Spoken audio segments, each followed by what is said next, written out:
Welcome back to Swapna healthy recipes. నేను మీ స్వప్న. Today ఈ వీడియోలో తాటిగారెల్ని ఎలా ఈజీగా చేసుకోవచ్చో నేను ఇప్పుడు చూపించబోతున్నానండి.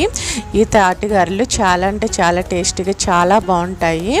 తప్పకుండా ప్రతి ఒక్కరూ ట్రై చేయాలి. సో దీనికోసం నేను తాటిపండు గుజ్జుని తీసుకున్నానండి. ఈ 3 తాటికాయల గుజ్జు. సో నెక్స్ట్ దీనిలో ఇడ్లీ నూకని ఇలా వేసుకుని మొత్తం అంతా బాగా మిక్స్ అయ్యేటట్టు కలుపుకుంటున్నాము. సో ఇలా మొత్తం అంతా మిక్స్ అయ్యేట్టు బాగా కలుపుకోవాలి. మనం ఇక్కడ ఇడ్లీ నూక వచ్చేటప్పటికి 3 తాటికాయలకి 750 గ్రాముల వరకు పట్టిందండి. సో మరీ మెత్తగాను కలుపుకోకూడదు, అలాగని మరీ గట్టిగాను కలుపుకోకూడదండి. కన్సిస్టెన్సీ నేను చూపిస్తాను. సో ఇందులో ఒక 1/2 కేజీ వరకు బెల్లంని పౌడర్గా కానీ లేదా చిన్న చిన్న ముక్కలుగా కానీ చేసుకుని మొత్తం అంతా మిక్స్ అయ్యేటట్టు ఈ గుజ్జులో వేసుకుని బాగా కలుపుకోవాలి.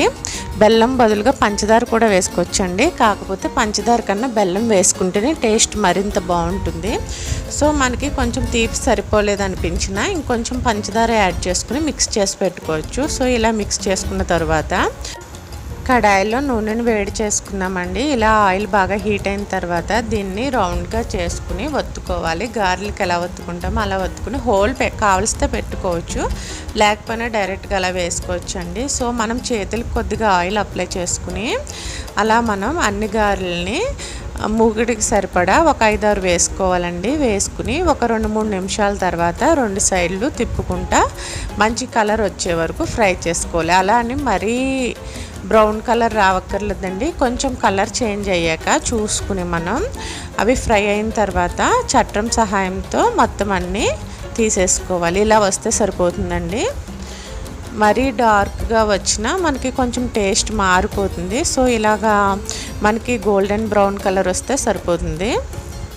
సో ఇలా మొత్తం అన్నీ ఫ్రై అయిన వాటిలన్నిటిని చట్రం సహాయంతో తీసుకుని అన్ని తాటిగారెల్ని ఇలా వేసుకుని ఒక పేపర్లో వేసుకోవాలండి.